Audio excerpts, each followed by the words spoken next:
Everybody asking how we doing, say we good. Don't need no one to tell me how to live just like they would. It ain't their business, but they in it, I don't know why. Revolved around my life after I found another. Guys, welcome back to our vlog. Happy Thursday po. It's already 6 o'clock. Katatapos ko lang din ng online work. Hindi kami nakalabas ni BFF for this Thursday kasi sobrang busy ko dahil magbabakasyon ako next week for a few days kasi birthday ko. Kaya ang dami kong trabaho gustong tapusin. So ngayong gabi, dahil day off siya, pupunta na lang siya dito para mag-food trip kami at isasamo kayo at i-discover natin ang isang masarap na chicken with Arabic siya. Na ito, natikman ko na to sa Dubai before. Malapit dito sa may amin, sa may Anaheim. So, samahan nyo ako dahil parating na si BFF dahil dito siya magdi-dinner at magkumustahan tayo. Parang mukbang style yung gawin natin. So, see you guys later. Hi ka sa vlog ko. Sure. Say hi! Hi! Ba't hindi tayo nakalabas? Ha? Dahil? Wala lang. Saan ka galing? Napunta ako ng LA.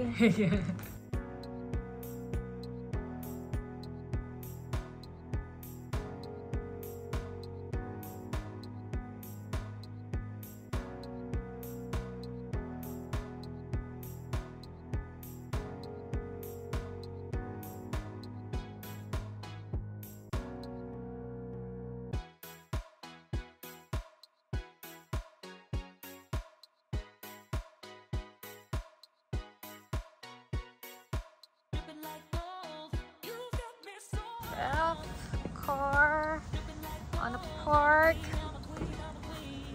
Guys, nagbili si BFF ng ganito. What is this? Panglinis lang. It's a hair removal. Yes. Where you buy? They go to... I went to LA. You promote that one. Maybe somebody gustong pumunta doon. Until when that one? Just only till tomorrow. Until tomorrow. No pain pala siya. No pain, black spot, everything. Ayan, ang ganda. Rechargeable pati to. Oh yeah. Hindi na yung gagamit ng mga ng mga scrub na nabibili para ganyan. So guys, bumili muna kami ng food. Kanya kamahal ng anak niya. Right? All the time.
Guys, welcome back. Nandito na kami ni BFF. Bumili kami ng chicken dito sa Arabic chicken na to. And mag-order pa siya. May mga shawarma din dito like sa Dubai. Ayan.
It's the Arabic chicken. It was good. It was different. Medyo maalat lang, right? Ganun talaga sila eh.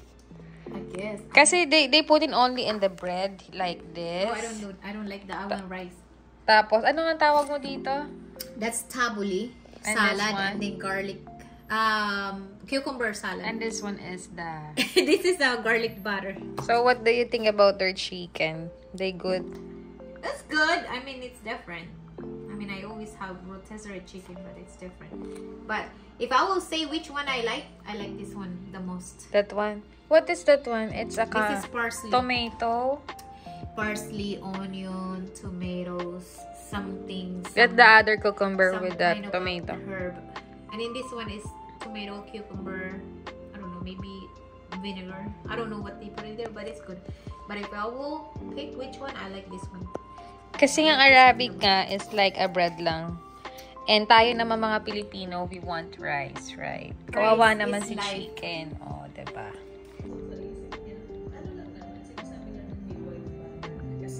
Guys, welcome back to our vlog. It's already 9:30 na po, magte-10 na. Medyo maagap. Si Sweeting dumating, kaya we decided na pumuntang McDo para bumili ng French fries at saka sundae.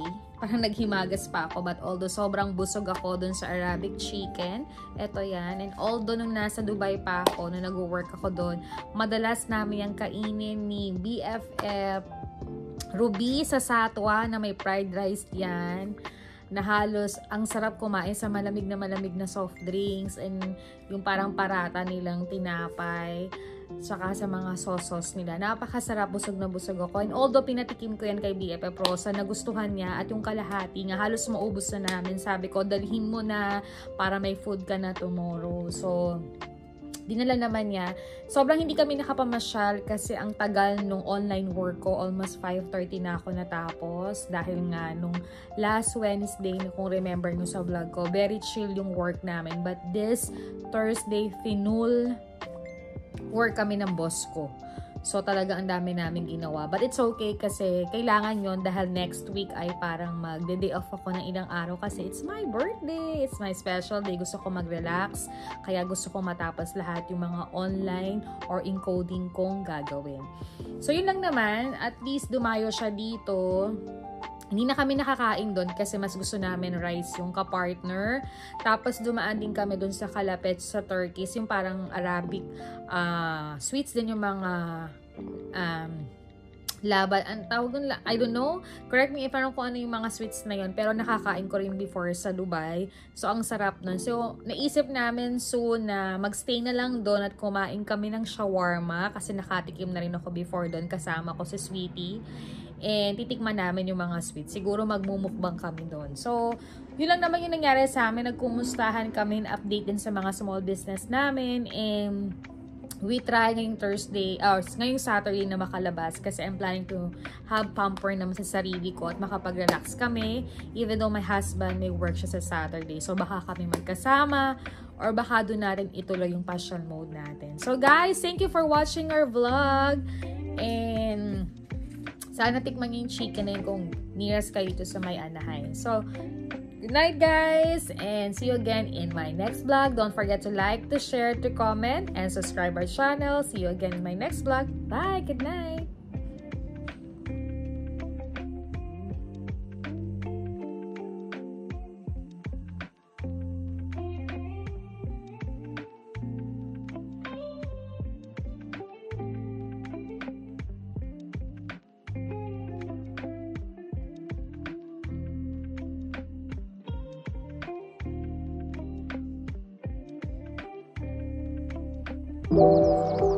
Thank you.